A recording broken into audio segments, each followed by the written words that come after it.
Hello student, welcome to my channel. देखिए, आज का जो हमारा टॉपिक है प्रोबेबिलिटी है।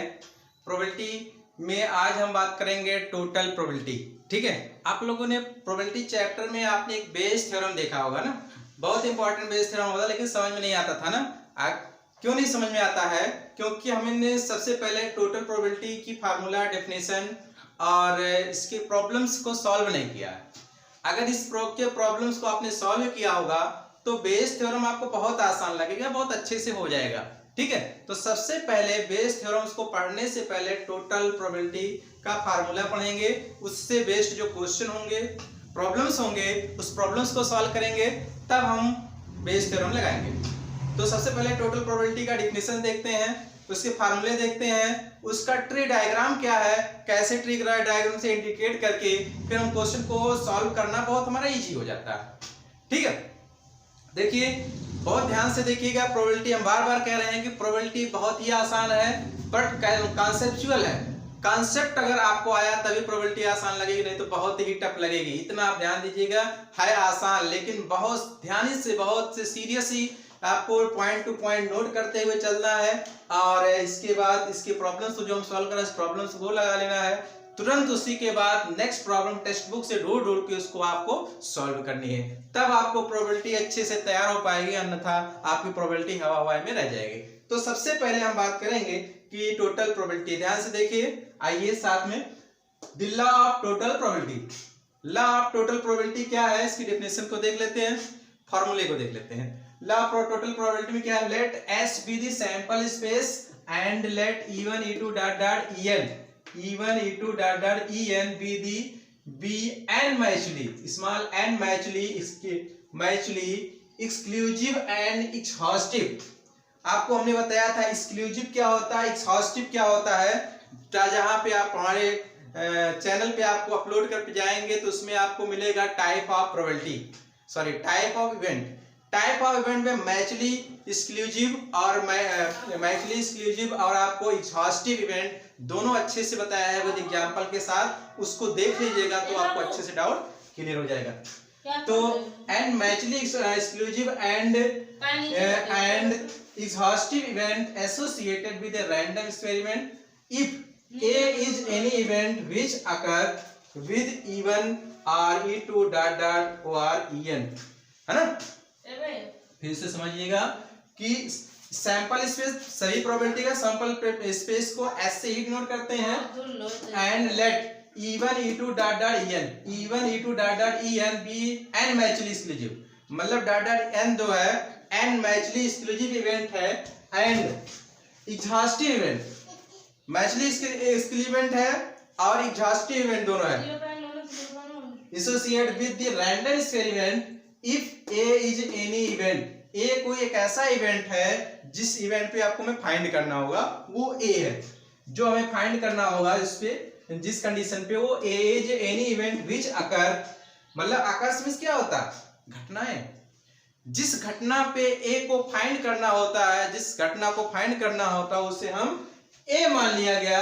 तो आकार विद किससे, E1 E2 dot dot En, event E1 E2 dot dot En के द्वारा जितने भी घटनाएं होते हैं उस पे हमें A पे, उसके भी जिस घटना के द्वारा प्रोबेबिलिटी A को फाइंड करनी होती है उसे हम प्रोबेबिलिटी फाइंड करनी होती है उसे हम A लेट करते हैं, मतलब A मानते हैं। ठीक, फार्मूला देखिए क्या है, प्रोबेबिलिटी PA, प्रोबेबिलिटी PA मतलब A जिस इवेंट को हमें फाइंड करना है किसके द्वारा, E1 E2 dot dot En के द्वारा। तो यहाँ पे PA equal to PE1 into PA by E1 plus PE2 into PA by E2 plus PE3 into PA by E3 dot dot, अगर n तक है तो plus PEN plus into PA by En हो गया। सपोज दैट अगर हमने दो event ले लिया, उसकी टोटल प्रोबेबिलिटी क्या हो जाएगी, तो ये हो जाएगा PA equal to PE1 into PA by E1 plus PE2 और PA बाई E2। ठीक है भैया, ये हमारा है जब केवल दो इवेंट दिया हो। दो इवेंट का ये फार्मूला, 3 इवेंट हो, ऐसे 4 हो, ऐसे 4 हो, 5 हो, 6 हो, n तक हो, तो सारे फार्मूले ऐसे आप इसी तरह बनाते चले जाएंगे। सपोज दैट हमने 4 इवेंट का देखिए हमने ट्री डायग्राम बनाया है। ट्री डायग्राम में देखिए कोई भी सैंपलिंग किया है, जो सैंपलिंग में जो 4 इवेंट ले लिए गए, E1 E2 E3 E4, E1 E2 E3 E4 आपने इवेंट ले लिया है। इस इवेंट में जो है प्रोबेबिलिटी P1, इसका हो जाएगा प्रोबेबिलिटी P2, इसका हो जाएगा प्रोबेबिलिटी P3, इसका हो जाएगा प्रोबेबिलिटी P4 हो गया। किस इवेंट के द्वारा फाइंड करना है, जो आपका जिस कंडीशन पे आप फाइंड करना है उसको हमने A माना है। इन सारे इवेंट के द्वारा जो कंडीशन हमारा प्रोबेबिलिटी बता रही है वो A है, तो A के द्वारा ये इसी का हो जाएगा PA/E1, इसके द्वारा हो जाएगा PA/E2, फिर इसके द्वारा हो जाएगा PA/E3, फिर इसके द्वारा PA/E4।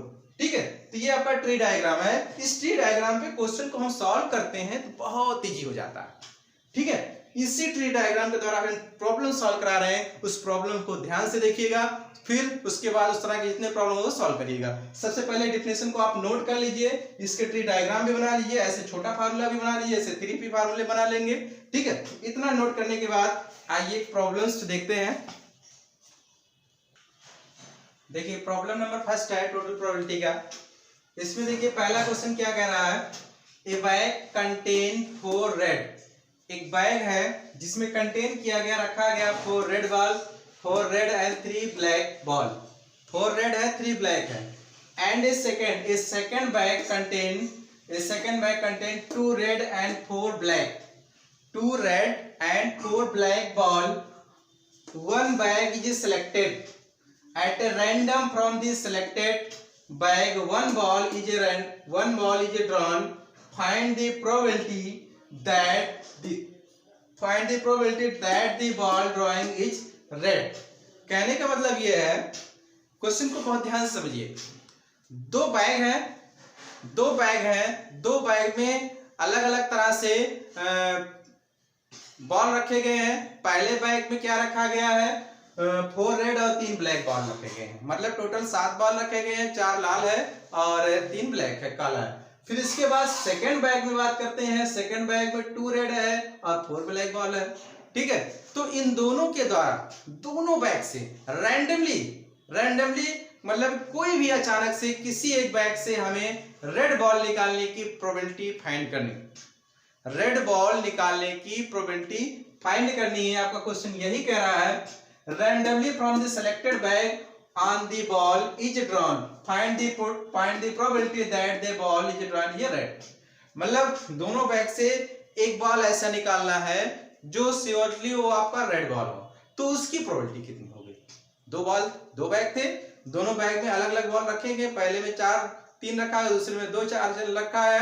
उसके बाद दोनों में से किसी एक, कोई भी बैग से आंख बंद करके किसी एक बैग से आप बॉल एक निकालिए, वो बॉल रेड आना चाहिए, उसकी प्रोबेबिलिटी क्या है।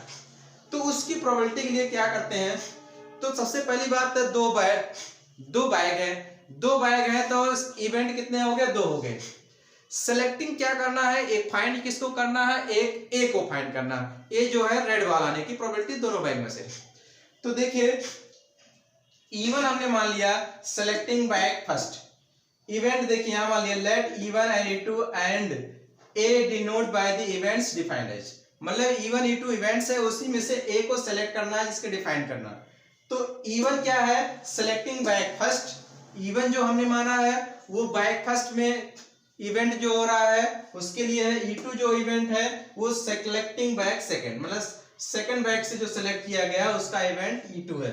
A ड्राइंग है रेड बॉल, A क्या कह रहा है, उन दोनों बैग से रेड बॉल को ड्रॉ किया जा रहा है, खींचा जा रहा है, निकाला जा रहा है। तो on the 2 bags are selected randomly, तो दोनों बैग्स को जब सेलेक्ट कर रहे हैं तो मान लीजिए इसको हम ट्री डायग्राम बनाते हैं। यहाँ पे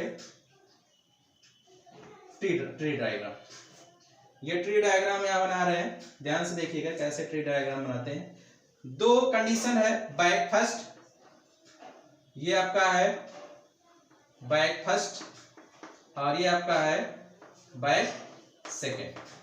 इवेंट फर्स्ट हो गया, इवेंट सेकेंड हो गया, और यहाँ पे जो दोनों की कंडीशन से दोनों बैग से मिला करके रेड बॉल को ड्राइंग ए रेड बॉल को खींचा जा रहा, ठीक है। अब इसके बाद देखिए इवन है, तो इसको हम क्या करते हैं, प्रोबेबिलिटी इवन निकालते हैं। सबसे पहली बात तो ये है प्रोबेबिलिटी इवन का मान कितना होगा, कैसे होगा। देखिए बैग तो दो ही है ना, एक और दो, फर्स्ट और सेकंड, दो बैग हैं। दोनों बैग में से किसी एक बैग से आपको निकालना है, किसी एक बैग से आपको प्रोबेबिलिटी फाइंड करनी है। तो प्रोबेबिलिटी क्या कहता है, number of event upon total event. मतलब दो बैग में से एक बैग से निकालना है, तो टोटल 2 बैग और नंबर ऑफ इवेंट यहाँ 1 हो गया, टोटल इवेंट आपका 2 हो गया। ऐसे यहाँ भी बात करेंगे PE2, तो इसका भी वही होगा, नंबर ऑफ इवेंट E2 की है 1 हो गया और टोटल इवेंट आपका 2 हो गया, ये फाइंड हो गया। अब इसके बाद क्या निकालना है, ए, मतलब कि रैंडमली जो खींचना है वो ए जो होगा रेड बार होगा, बैग फर्स्ट से और बैग सेकंड से। बैग फर्स्ट से भी रेड होगा, बैग सेकंड से भी रेड होगा। तो सबसे पहली बात हम देखते हैं क्वेश्चन में, bag contain 4 red and 3 black. First bag में 4 रेड है और 3 बैग ब्लैक है, तो प्रोबेबिलिटी PA/E1, तो PA/E1 में क्या कह रहा है, हमें रेड बॉल निकालना है, ड्राइंग है रेड बॉल। ये क्या कह रहा है, रेड बॉल कह रहा है, किसमें से, फर्स्ट बैग से। फर्स्ट बैग में टोटल बॉल कितने होंगे, 4 3 7, लेकिन हमें रेड निकालना है, रेड बॉल 4 है, ये हो जाएगा number of event upon total event, ये हो गया, ठीक। अब इसके बाद सेकंड में आते हैं, प्रोबेबिलिटी A/E2, इसमें भी आपको रेड बॉल फाइंड करना। सेकंड बैग में कितने हैं, सेकंड में भी यहाँ कितने था, यहाँ लिख दीजिएगा 4 रेड और 3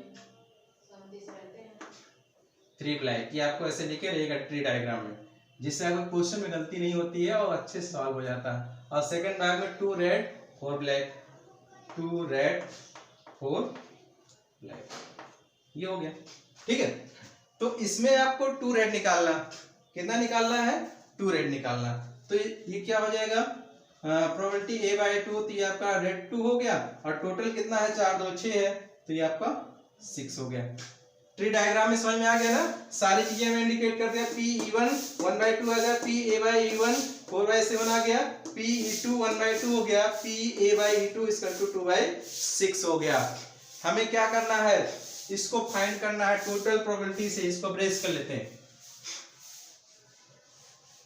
according to total probability,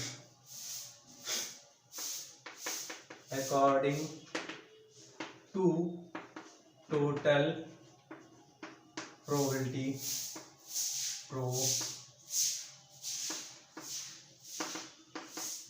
total probability formula PA इसका तो आपको हमने बताया था कि PE1 into PA/E1 plus PE2 into PA/E2, ठीक है भैया। ये हमारा था टोटल प्रोबेबिलिटी का फार्मूला। तो PE1 की वैल्यू आपने कितना दिया है, 1/2, और PA/E2 की वैल्यू कितनी, E1 की वैल्यू कितनी है, 4/7, और PE2 की वैल्यू है 1/2, और फिर PA/E2 की वैल्यू है 2/6 हो गया। तो ध्यान दीजिए, 2 से इसको काट दिया गया 2 हो गया, 2 से इसको काट दिया गया तो 1 हो गया, ये हो गया 2/7 प्लस 1/6, मल्टीप्लाई कर लिए, 6 2 जा 12, 6 1 जा 6, अपान 6 से 42, 7 नहीं 7 7 6 42, हाँ 42 हो गया, और ये हो गया 12 और 7 कितना, 19/42। यही आपका आंसर आ गया, जो जिसका हमें दोनों बैग से रेड बॉल निकालने की प्रोबेबिलिटी निकालनी थी। दोनों बैग से रेड बॉल निकालनी थी। क्वेश्चन को बार फिर से समझिएगा, आपको क्वेश्चन में E1 E2 को पकड़ना है, ए को पकड़ना है, ठीक है। और ये भी ध्यान देना है कि 2 बैग 3 बैग, अभी तो ये बहुत सिंपल क्वेश्चन हमने चूज किया है। अगले क्वेश्चन में क्या है कि एक बैग में से दूसरे बैग में एक को चेंज कर दिया, मतलब एक को ले आके उसमें रख दिया गया। 30 तरह के केस अगले प्रॉब्लम्स में मिलेंगे। यहाँ सिंपल था, दोनों बैग अलग अलग थे, इसलिए P1 और P2 आपको अलग अलग निकाल दिया गया। 1/2 1/3 होता, P1/3 P1/2 P1/1/3 1/3 तीनों में आ जाता। समझ में आ रहा ना? तो अब ये आपका एग्जैक्ट आंसर आ गया। ऐसे ही नेक्स्ट प्रॉब्लम आते हैं, ध्यान से देखिए। प्रॉब्लम नंबर 3 है, प्रॉब्लम नंबर 2 है। कह रहा find the probability of A drying of A 1 rupees coin from a purse with 2 compartments, one of which contain 350 paise coin and 2 1 rupee coin and other contain 250 paise coin and 2 1 rupees coin। कहने का मतलब ये है कि कोई purse है, ऐसे कोई पर्स है, ऐसे कोई पर्स है, इसमें 2 कंपार्टमेंट बना हुआ, एक इधर है, एक ये है, दूसरा ये है। इन 2 कंपार्टमेंट है पर्स के अंदर, हो सकता है वो लेडीज पर्स हो, तो इन दोनों के अंदर 2 कंपार्टमेंट है, एक इधर एक इधर, ठीक है। इन दोनों कंपार्टमेंट में अलग अलग रूप मतलब कि सिक्के रखे गए हैं। कितने सिक्के किसके किसके रखे गए हैं वो क्वेश्चन में आपको डिटेल दिया हुआ है, ठीक है। क्वेश्चन को देखिए, पढ़ेंगे क्वेश्चन को, जब तक ले 5 बार कम से कम पढ़ेंगे तब उसका डिटेल वैल्यू निकलेगी, अन्यथा इसको निकाल पाना मुश्किल है। हमारा मेन फंडा क्या है टोटल प्रोबेबिलिटी का? FPE1 PE2 PA/E1 PA/E2 यही निकालना होता है, ठीक है। तो आइए क्वेश्चन को पढ़ते हैं ध्यान से और उसके बाद वैल्यू भी निकालते हैं। पर्स से आपको बता दिया, यहाँ पे हो सकता है लेडीज पर्स हो, है ना। तो अब यहाँ पे ध्यान दीजिएगा, देखिए find the probability of drawing a 1 rupees coin from A purse with 2 compartment. 1 रुपए के सिक्के निकालने हैं, 1 रुपए के सिक्के निकालने की प्रोबेबिलिटी फाइंड करनी है जो पर्स के 2 कंपार्टमेंट है। पर्स के 2 कंपार्टमेंट है, एक फर्स्ट कंपार्टमेंट मान लीजिए फर्स्ट कंपार्टमेंट हो गया, ये आपका सेकंड कंपार्टमेंट हो गया। पहले कंपार्टमेंट में क्या बात कर रहा है, आइए देखिए। रुपीस पर्स विद 2 कंपार्टमेंट, पहला है वन ऑफ विच कंटेन 350 पैसा क्वाइन एंड 2 1 rupees क्वाइन। मतलब यहां से ध्यान से देखिएगा, 350 पैसे के कॉइन्स हैं और यहाँ 2 1 rupees, मतलब 3 जो है 50 पैसे के सिक्के हैं और 2 जो है 1 rupees के सिक्के। क्लियर? मतलब पहले कंपार्टमेंट टोटल कितने सिक्के हुए? 3 2 5 सिक्के हुए। 3 सिक्के 50 पैसे के हैं और 2 सिक्के 1 rupees के हैं। क्लियर हो गया ना? ये हो गया।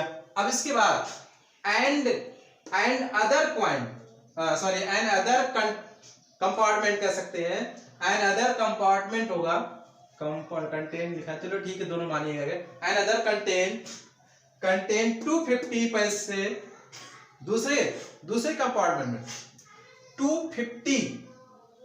250 पैसे और कॉइन 250 पैसे कॉइन और 3 1 rupees का।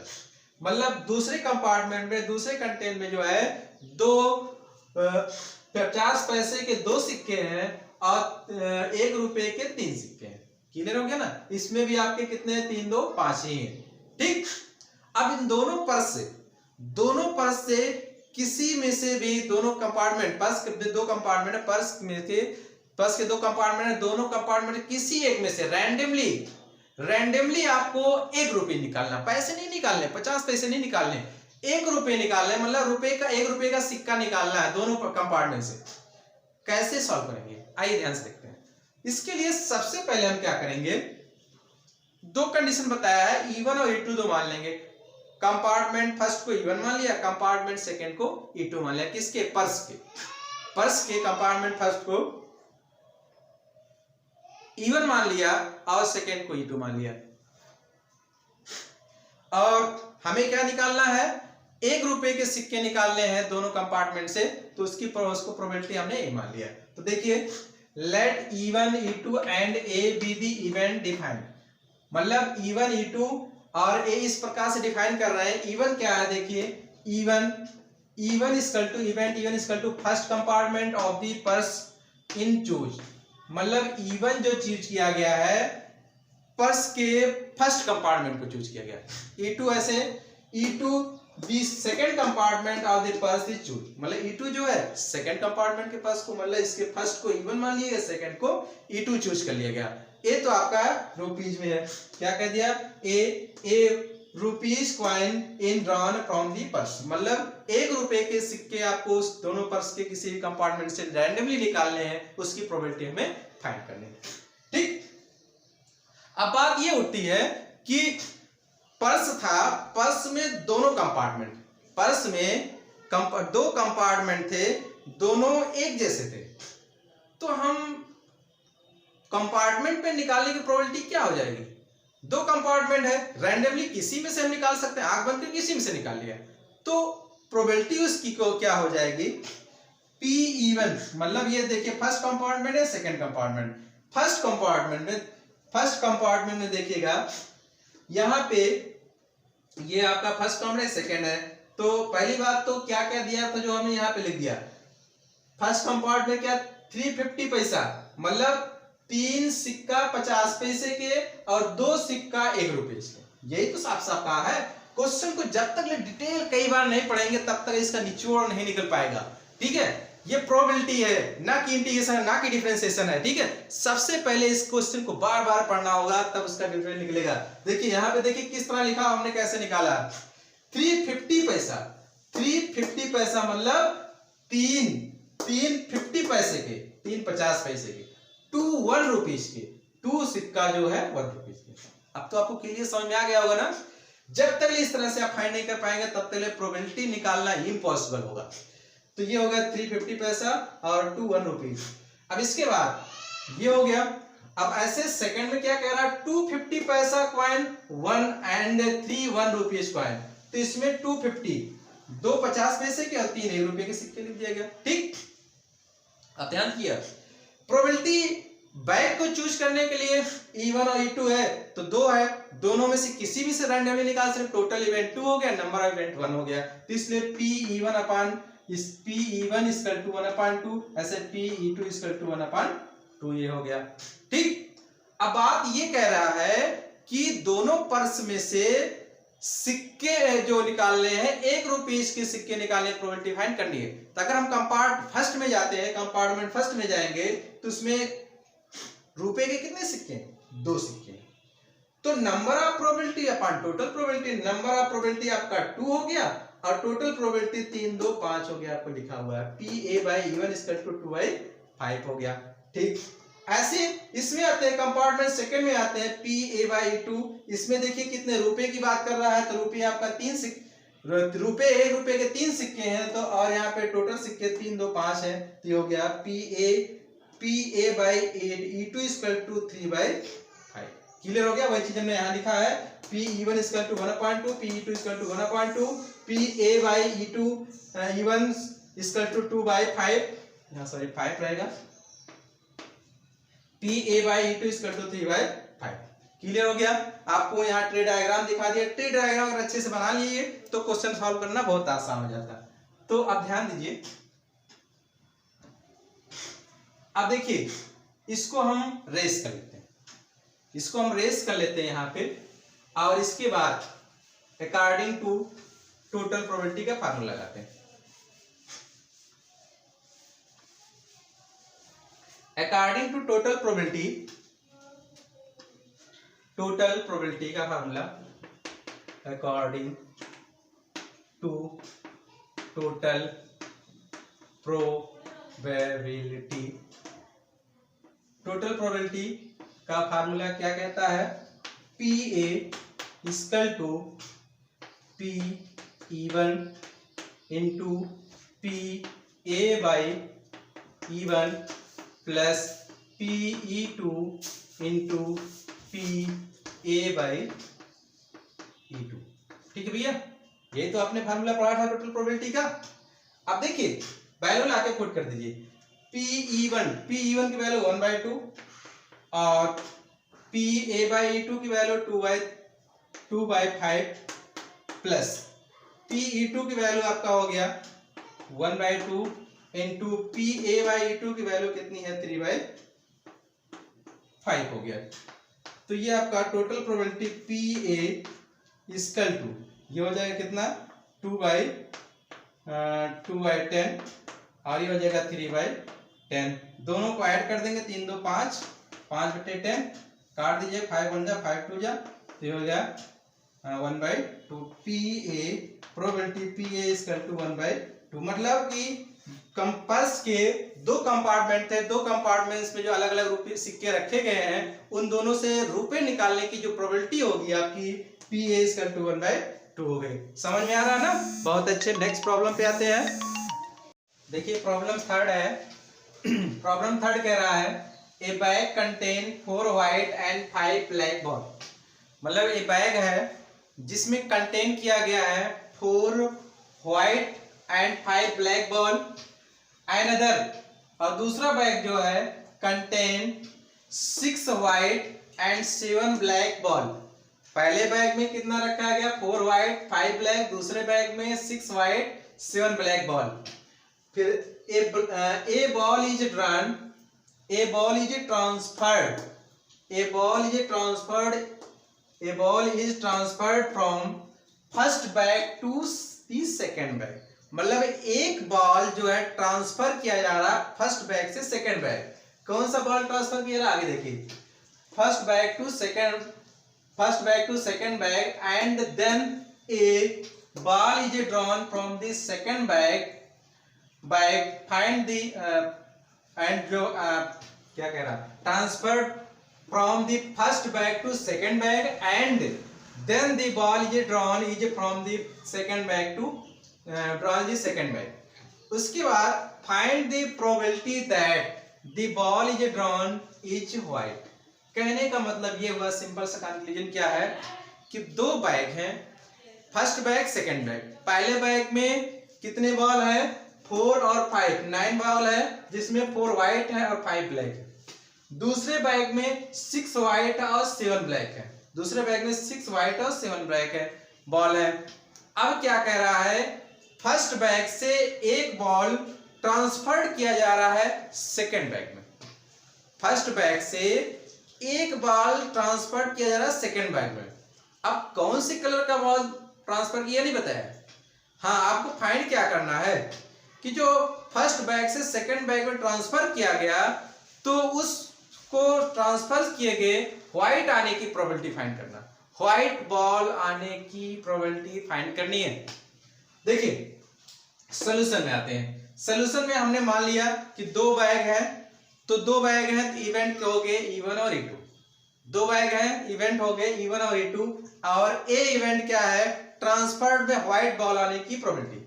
तो सबसे पहले E1 E2 and A be the event as defined. मतलब कि ए E1 E2 और A be the event defined as E1 E2 और ए कुछ इस तरह से डिफाइन कर दिया हमने। साफ क्लियरिटी पूरा लिख दिया। E1 को क्या मानेंगे, E2 को क्या मानेंगे, ए को क्या मानेंगे। E1 देखिए आपको है, E1 कह रहा है a white ball is transferred from the first bag to the second bag.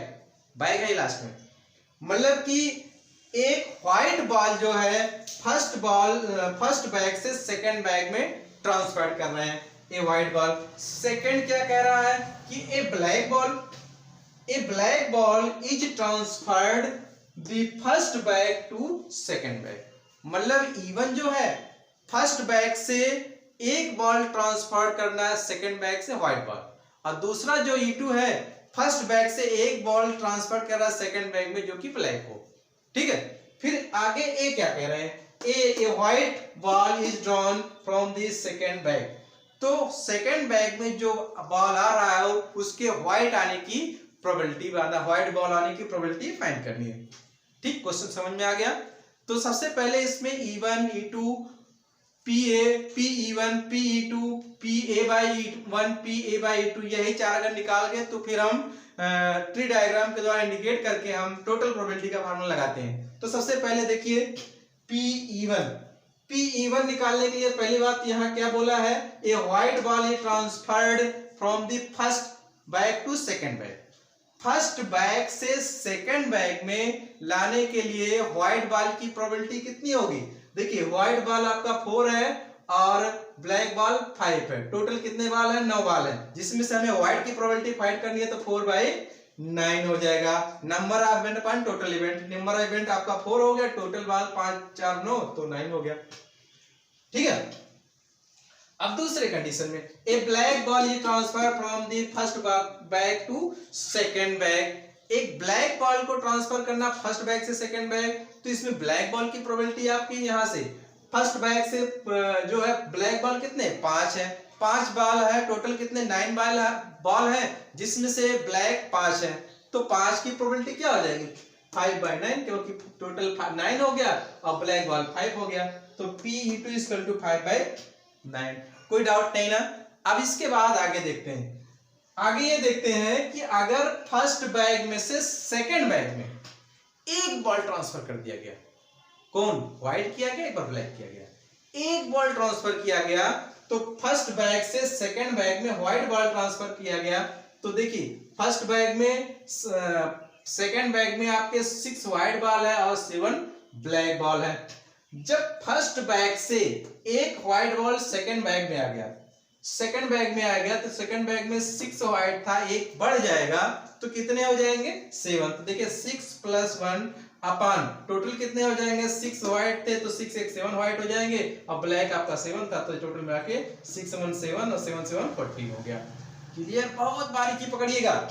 अब इसके बाद PA/E2, PA/E2 में भी हमें व्हाइट बॉल की बात हो रही, ब्लैक की नहीं बात हुई। यहां तो हमने ब्लैक निकाला था, लेकिन हमें व्हाइट बॉल की बात कर रहे हैं, तो इसमें से एक ब्लैक बॉल इसमें ट्रांसफर किया गया सेकेंड बार, सेकेंड में, तो ये हो जाएगा A/E2, लेकिन ए हमारा व्हाइट बॉल की बात हो रही है, इसलिए आप बॉल तो ब्लैक ट्रांसफर कर रहे हैं, लेकिन हम प्रोबेबिलिटी किसकी लिखेंगे, ए बॉल की लिखेंगे, सॉरी व्हाइट बॉल की।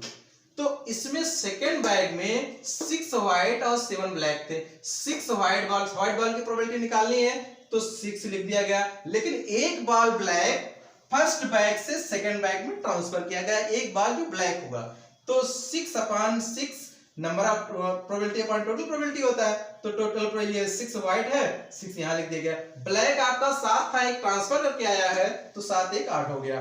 ठीक है, 7 1 8 और 6 8 6 14 हो जाएगा, 6/14 हो गया। ये सारे वैल्यूज आपको आगे। अब इसके बाद हम क्या करते हैं, ट्री डायग्राम बनाते हैं। अगर आप ट्री डायग्राम ना भी बनाएंगे कोई दिक्कत नहीं, लेकिन आपको ट्री डायग्राम से डाउट क्लियर हो जाते हैं और क्वेश्चन को आराम से सॉल्व हो जाते हैं। ठीक है, ट्री डायग्राम बनाते हैं, उसके बाद टोटल प्रोबेबिलिटी का फार्मूला लगाते हैं, ले जाके रख देते हैं। तो ट्री डायग्राम में क्या है, 2 ऐसे खींच दीजिए, 2 इवेंट है, एक का E1 था, दूसरा E2 था, ये फर्स्ट बैग था, ये सेकेंड बैग है। अब इसमें जो है फर्स्ट PE1 निकालना था, PE1 अभी आपने निकाला था, व्हाइट बॉल की बात करें तो 4/9 निकाल लिया था, 4/9। ऐसे E2 के लिए आपका ये हो जाएगा, ब्लैक बॉल की बात हो रही थी, आपका 5/9 हो गया। ये फर्स्ट बैग और ये सेकेंड बैग की कंडीशन हो गई। अब इसके बाद PA/E1 निकालने के लिए क्या करते हैं, PA/E1 में पहले बैग से एक बॉल ट्रांसफर किया गया और हमें व्हाइट का निकालना, ट्रांसफर करना है, 6 था, एक बढ़ गया 7, तो ये हम डायरेक्ट लिखते हैं, आपको यहाँ दिखाई भी दिए हैं, फिर यहाँ लिखते हैं 6 + 1 अपॉन 6 + 1 + 7, तो ये हो जाएगा 7/14, है ना, समझ में आ रहा होगा आपको, आई होप। यहाँ पे A/E2 ऐसे लिखते हैं। इसके लिए देखिए एक बॉल उसमें से ब्लैक ट्रांसफर किया गया था, बट हमें प्रोबेबिलिटी व्हाइट की फाइंड करनी है, तो टोटल नंबर ऑफ इसमें व्हाइट के कितने हैं, 6 हैं, तो 6 लिया जाएगा, लेकिन एक ब्लैक बॉल इसमें ट्रांसफर किया गया, 7 था, 1 8 हो जाएगा, तो ये आपका हो गया 6/6 + 7 + 1, तो ये हो गया 6/14 8 6 14 14। ये यहाँ पे आपका ए था, ए का ही निकालना था ना हमें, E1 E2 और ए यहाँ पे लास्ट में आपका ए ही होता है, आपको हर क्वेश्चन से दिखाया गया है। अब इसको हम लगाते हैं according to total probability,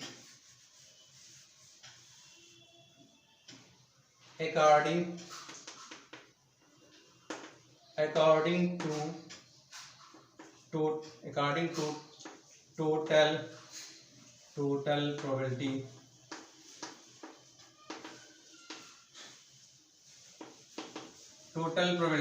total probability का फार्मूला आपको क्या बताया गया था, पी ए इक्वल टू होता है PE1 इंटू ए बाई